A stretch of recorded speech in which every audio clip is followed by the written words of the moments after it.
Shining Vale is such a wildly fun show, and it combines two of your greatest strengths, comedy and horror. And I know Jeff Astroff and Sharon Horgan pitched it as a comedy version of The Shining. So were you just immediately like, I gotta be on the show?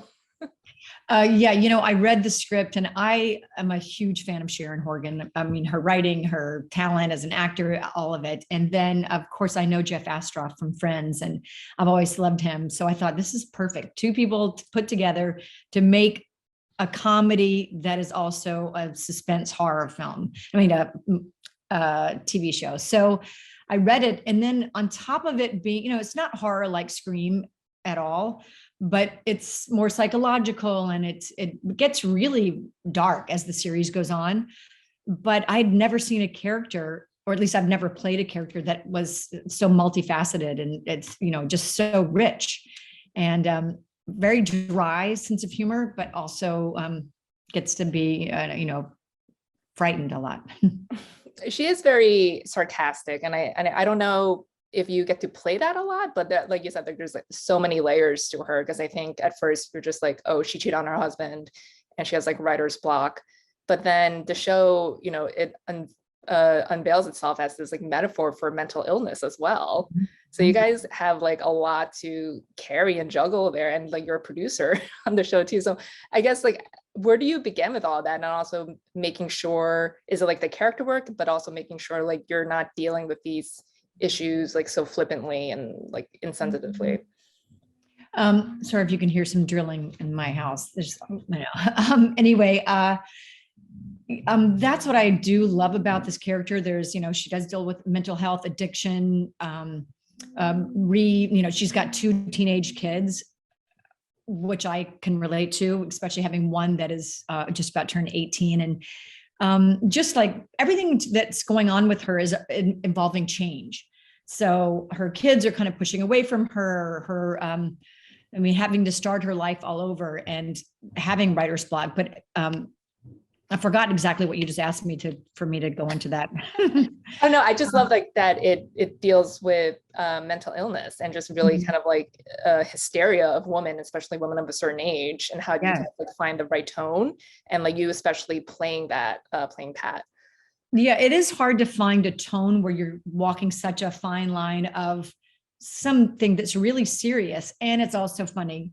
But I think it's more the situation, just the fact that she is married to someone who is Greg Kinnear's character, he's so optimistic and so kind of annoying in the way that he just wants everything to be okay. And it's not okay. She's really sad and she's frustrated. And then she's not believed when she said, I'm actually seeing a ghost or a demon or a spirit, whatever, she finds out later on. It's not really she thought it was her muse. And so I think that's the balancing the tone, but I think Jeff Astroff and Sharon, they just did a great job at doing that. So you believe it, you just have to play everything really real. And I love her sarcasm, and I love the way she treats her daughter, kind of imitating her. Her daughter's such a little, she's incredible. She doesn't take any shit from her, and I really like that. Yeah. You can't take shit from these teenagers. It's tough. It's true. Yeah. How did you go about playing, I guess, like not possessed Pat, like a normal, quote unquote, normal Pat versus like possessed Pat, or like in those like heightened states when she does see Rosemary? Well, when she is actually possessed, which I don't know if I'm supposed to say that or not. I don't think this is a spoiler alert or anything, but it was fun because Mira Sorvino is really great. She's so talented. And it was just, I kind of just tried to really embody her as she was embodying me. And then when I'm not possessed, I don't know. That's what I loved about it. I loved in one, I think it's episode 6 or 7 or 8, where I really got to switch back and forth. And it was just fun. It was exciting. And I think being that I've been around for so long, to be able to sink my teeth into something that excited me that much. And I didn't want to wing it. I didn't want to rely on my old, just my instincts. And this is what I do. And I know how to do this. No, I just really went deeper into it. And every scene I worked on with my acting coach, who I've not done that many things with before. And I think she's incredible. And we just broke every single thing down. And she made the character much richer than I probably would have been able to do on my own. She's incredible. Yeah, because as the season goes on, you also see how Pat's like mental state changes. Like it's so fragile, Yeah. and then at a certain point she starts drinking again. Pills and yeah. And she But needs the pills in order to write. It's like a whole, and that's when she becomes an open vessel for Rosemary to inhabit her so it's yeah.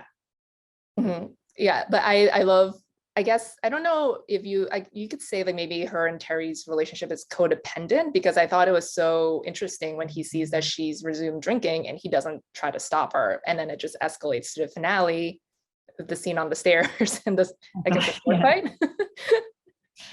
Right? Yeah, she like resents him, right?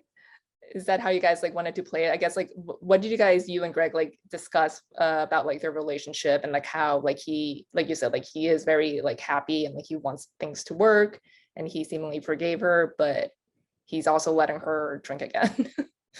Yeah, I think that he can only I mean it seems like she has the control. I think he doesn't want to lose her. He wants to keep his family together. So even though he's disappointed, he just doesn't, he throws up his hands. He doesn't know what to do, but he then starts my character just pushes him away and pushes him away. At least it looks that way, but it's really when I'm being inhabited, that I do all these horrible things. And the fact that he stays with me, it's just crazy. But then he gets, he pays me back in his way, but I've done so many things so much worse that it's like, it's okay, whatever you've done, I forgive you.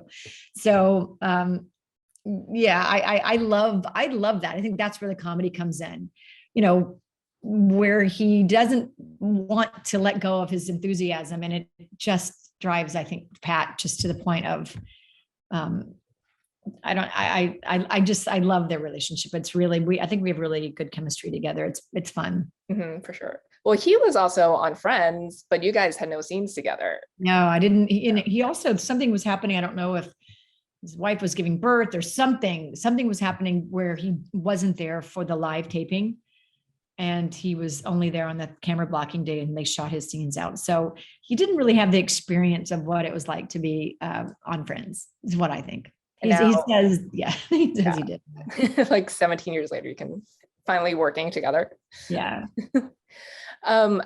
What is it like to be haunted by Mira Sorvino? I guess, what did you guys discuss about their relationship? Because at first, like you said, like it seems like Rosemary is Pat's muse, and then now it's like, is she a ghost? Is she not? But we understand Rosemary's backstory, like she felt stifled. It's like 50s housewife.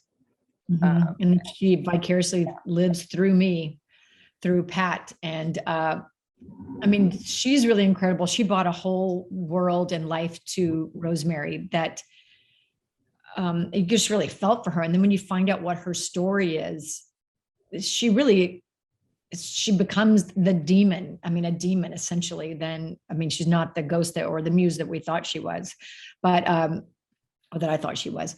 But it was great because she's so rich and full that I loved working with her. It was you could just feel her pain of this housewife that was so stifled, and then she just lets loose, and you see the story, and it makes all the sense in the world. And then, I don't know. I just remember the last scene of the show when I'm being wheeled away, and everything that happened to Pat's mom, Judith Light, was now happening to my character. And I just thought it came full circle, and it was great. And then to see Rosemary at the end in that picture, I called Jeff and I said, well, wait, I'm confused.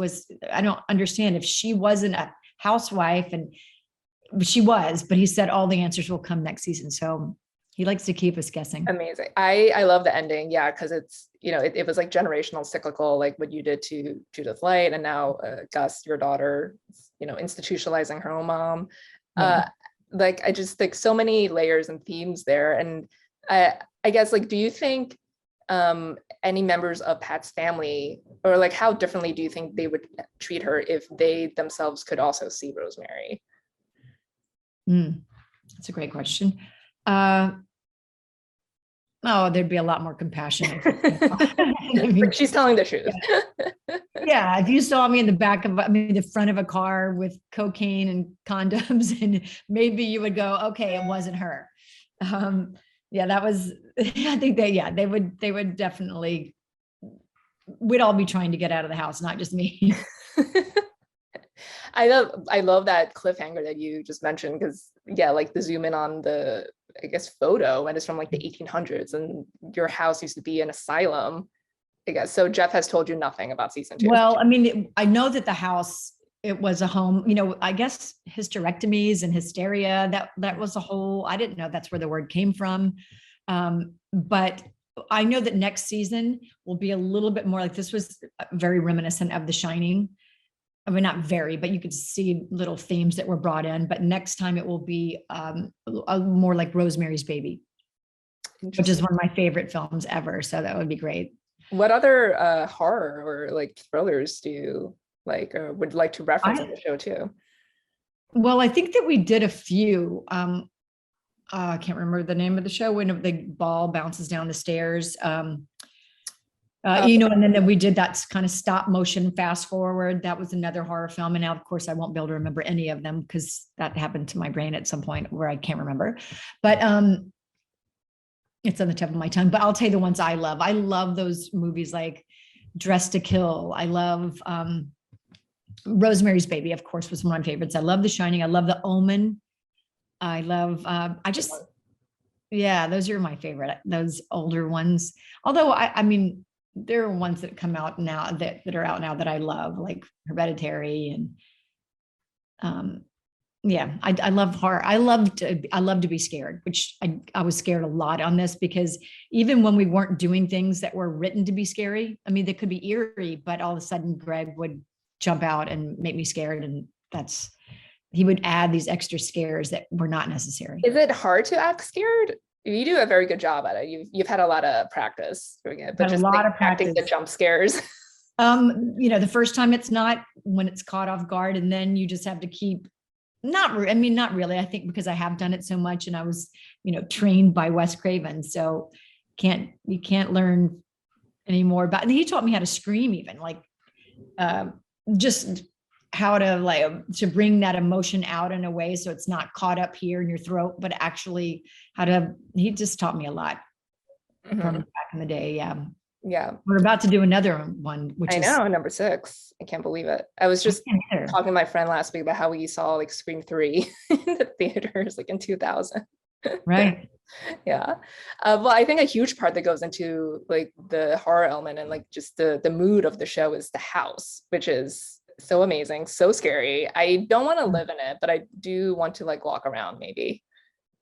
Okay, so we shot the pilot in Pasadena in the house that you could see on TV now. But first of all, it was the scariest place in the world. I would have walked down any hall. I would not have walked down any hall by myself. It was run down, but beautiful. And the owner of the house, who was a really sweet lady, she just kind of locked herself into one room. I don't know how and just let us take over. But then our production designer rebuilt the house at Warner Brothers. But exactly, I mean, every torn wallpaper, I couldn't believe that was the best job I've ever seen of redoing. And we had different stages. So we had, upstairs was one place, and then we had the attic and stage 5, which is where I started Friends back in the day. And it was just it was really eerie. Yeah, it just lends so much to the show, I think. And it's, amazing job. Well, you've had so many successful shows over various eras of TV, obviously with Friends in the 90s, and, Dirt ran for a little bit in Cougar Town, which was in the last decade when like peak TV and streaming were just on the rise. Yeah. So like you're like a vet of TV. So how do you look at the TV landscape now, and like how Shining Vale fits into it, and like your career also? Well, I think now there's just so many opportunities in television. Now it's like, what happens to films? Because television is everything. I mean, you can watch, I think that having the opportunities it's great. You can watch almost anything, but everything has to be, outdo the next thing, because you can't just go back and do a sitcom. I mean, you have to be, theatrical, you have to be, it's everything visually engaging, and the stories have to be, I mean, look at Euphoria. That would never have been on television 10 years ago or whatever.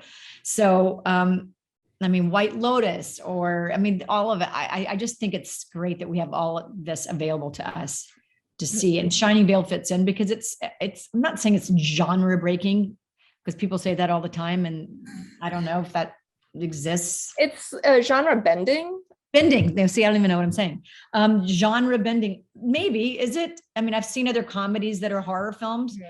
Scream is a comedy horror film, I guess. But this is just a unique piece that I think fits in perfectly with what's happening. Like, I just think it does outdo what we would expect from a half-hour film show, but that's what Sharon and Jeff do.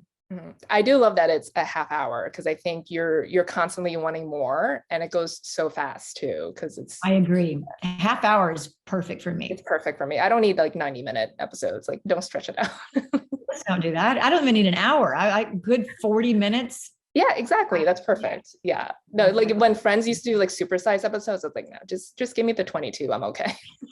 Oh God, that's hysterical. Supersized back then was what, like 26?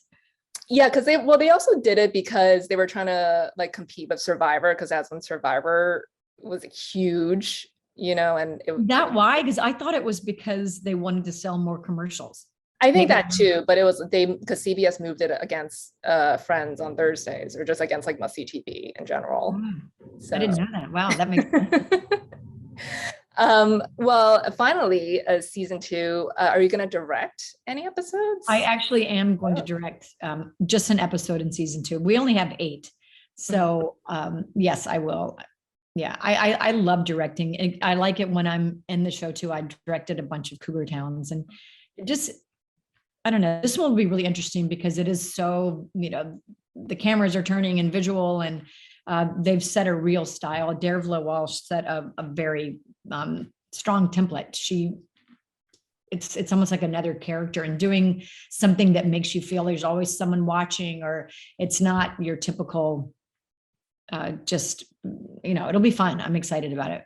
Yeah, for sure. What else can you tell us about season 2? What else can you tell? Well, I mean, I know that my character was in the insane asylum, and she would have, I know when she comes out, well, I know that they're like, I don't know what I'm supposed to say, but Terry was hit in the head by my axe, and he's alive, but he may not have a great memory. So, and I go through something, my character goes through something that's also will affect her memory. So it'll be an interesting. And then you think about what Gus Bernie's character has to go through. What, I think she was pregnant, or she thought she was pregnant at the end. So I'm not sure. And Dylan Gage, who's, I loved him as my son. I don't know. I just think that there'll be more changing and more probably role reversals. Mm-hmm. A lot of threads, I think, you can play with there. So. Yeah, I think Rosemary may be a neighbor, but I'm not sure. Jeff gets really excited. He loves what he's doing, and he just absolutely is dedicated, loves it. He gets so fired up, and then you ask him, it's almost like he just gets too excited to tell you. It's not as simple. I read an interview with him, and he said like he was worried that you and Greg would not want to do a season 2. So he kind of set up the season 1 finale in a way that could work as a series finale. Almost. Really? What would be the reason? This is my favorite. I don't know, but I'm like, why wouldn't you want to do a season 2? Yeah, I don't want to, I mean, obviously Monica and other characters I've played, but this is the one that it's reinvigorated my passion for acting in a way that, I mean, the fact that I get to have such emotional scenes about love and marriage, and then at the same time, there's so many things to play. I'm thrilled. And then go right to comedy. It's just, you can, in one episode, you can play so many different things. Yeah. And tones. Mm-hmm. Well, Courtney, it was great speaking with you. Thanks so much for your time, and can't wait for season 2. Thank you so much. Thank you.